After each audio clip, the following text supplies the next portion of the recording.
up, you guys? Wowee, that was a heck of a battle to begin UH's final season in the Big West.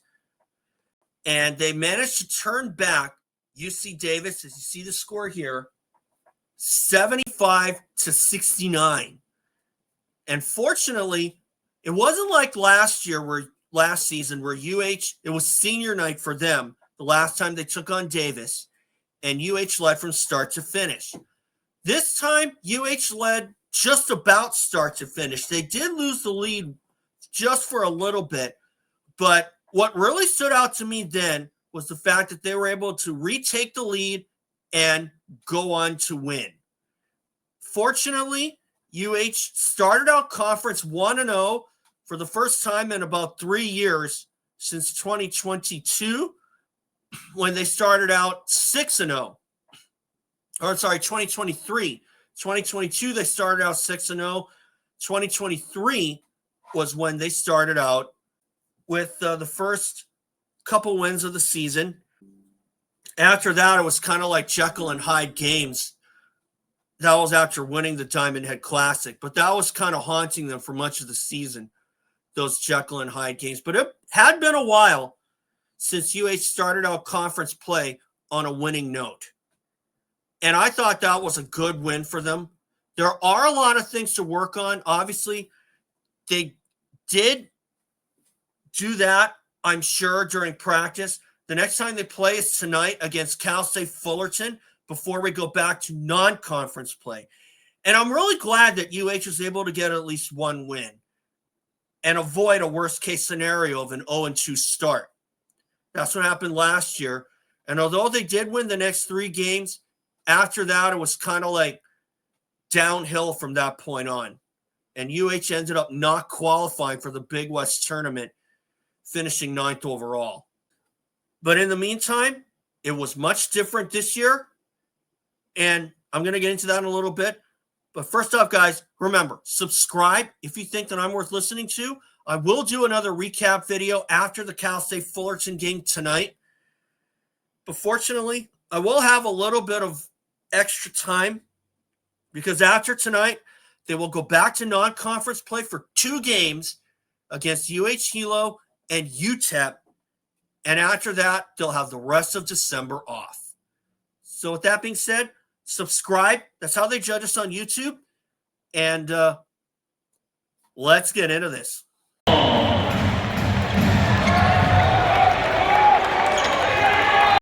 So there's my banner.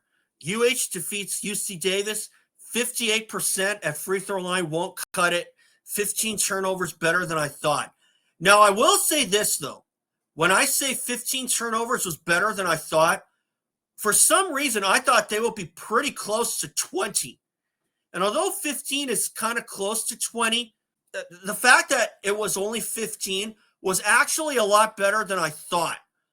Because like I said, I thought they were going to be close to 20 or over 20. The way that they played tonight, it was a little bit on the sloppy side at times.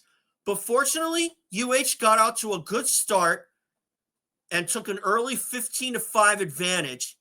But after that, Davis stormed back. They were able to take the lead close to the end of the first half, but UH was able to take it back.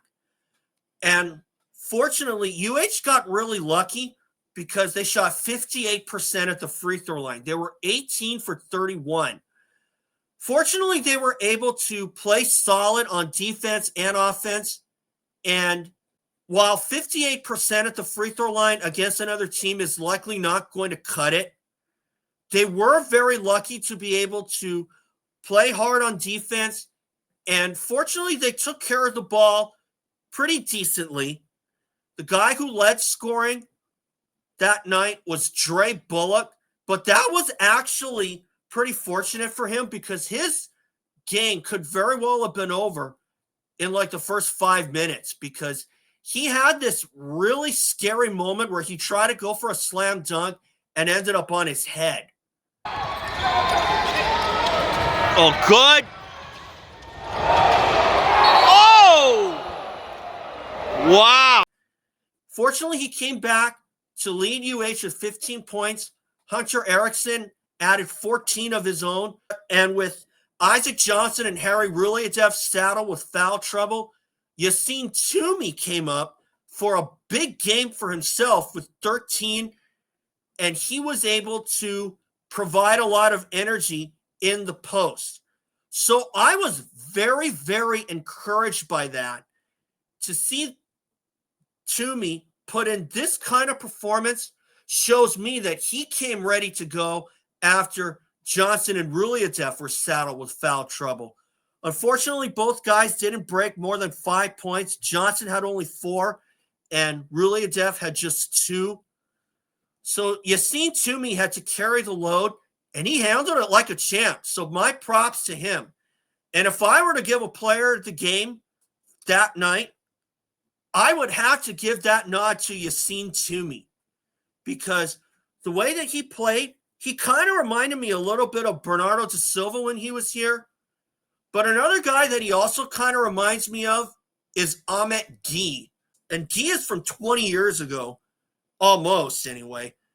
But the way that he played in the post, he looked like a guy that was not going to be denied at all. He was a perfect 4 for 4 from the field that night. Toumi, I'm talking about. And if it weren't for him, UH may very well have been lucky to walk away with that win by the skin of their teeth. And as it turned out, that's 7 in a row for UH at home over UC Davis. Now, Jim Les and his crew, they're pretty comparable to UH.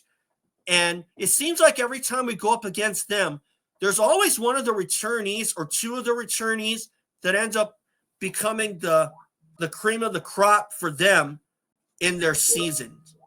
And in this case, with T.Y. Johnson graduating and Pablo Tamba entering the transfer portal, it was Nils Cooper who came out as one of their key players, along with Connor Sevilla. And props to Davis, too, because Connor Sevilla scored 17 to lead them, and they were all in the second half. And that led all players as well. Marcus Wilson, a Wazoo transfer, he had some good energy as well. And are we going to get a win over Davis at their place? Man, I sure hope so. But they definitely got to clean things up, because with 58% at the free throw line, if they did that at Davis's place, in Davis's house, that's likely not going to cut it, along with 15 turnovers. But I have to admit, though, like I said, I thought that they were going to end up close to 20, and it turns out they were not really that close to 20, not as close as I thought anyway.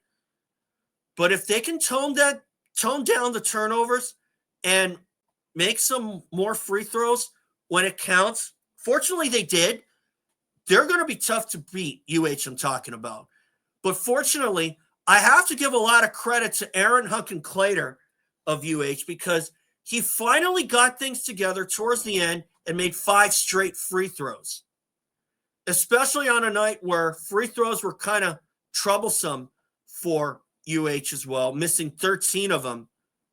So obviously we're going to have to get a little better in that department, but I'm sure a lot of that was just, it's just how it is, because obviously that's scouting, and likely Davis knew that Isaac Johnson is UH's top free throw shooter, and Johnson did not take a free throw in that game. But I don't think that's going to be a bump in the road for him. I fully expect Johnson to come out with a much better game, and hopefully he won't be saddled with foul trouble. But as far as UH goes, they had 8 after the first half, turnovers, I mean. They had 8 after the first half, did a little better in the second half with 7. Whereas in contrast, Davis was actually not too far off. They had 11. So hopefully that will clean that up for Cal State Fullerton, because Fullerton is a team that you can't take lightly, along with any other conference opponent, of course. But they also dropped a close one to Cal Poly. And fortunately, it looks like they might come in with a little bit of hangover from that, but we'll see what happens. you never know if they're going to come into this game with a little bit of hangover or a little bit of motivation. But fortunately, UH has won their last 4 meetings, I believe, over Cal State Fullerton, because they won the road game against them in 2024, and they swept them. So actually 3 times, and they swept them last season.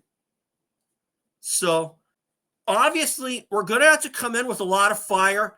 I really like the start, how UH started out.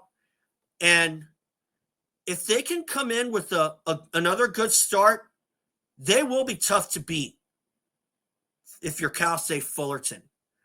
And as for Cal State Fullerton, I'm putting UH as 3-point favorites. And hopefully they can come in with a complete effort and perhaps win by a lot more than 3. And that's where I'll leave it. So no disrespect to Fullerton. I do expect them to come out with a lot of fire. I do expect this to not be an easy game, but we'll see what happens. UH will have to definitely work on these 2 things, free throws and turnovers.